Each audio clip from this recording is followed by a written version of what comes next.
وزیر دفاع خواجہ محمد آصف نے 53 میں میونخ سیکیورٹی کانفرنس میں پاکستان کی نمائندگی کر رہے ہیں۔ 2 روزہ سلامتی کانفرنس میں کئی ملکوں کے وزراء خارجہ اور دفاع کے وزیر بھی شریک ہیں۔ مہاجرین اور دہشت گردی اس سال کی کانفرنس کے اہم موضوعات ہیں۔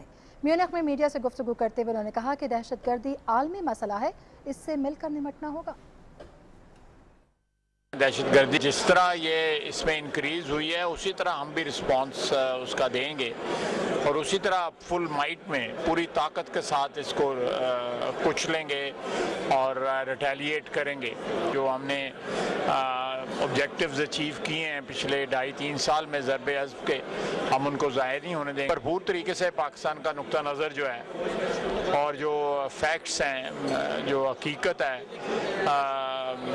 اس کو سامنے لائیں گے اور جو ویسٹرن میڈیا پروپیگنڈا کرتا ہے یا جو لوگ ہمارے خیر خواہ نہیں ہیں وہ پروپیگنڈا کرتے ہیں، اس پروپیگنڈے کو انشاءاللہ تعالی کاؤنٹر کریں گے۔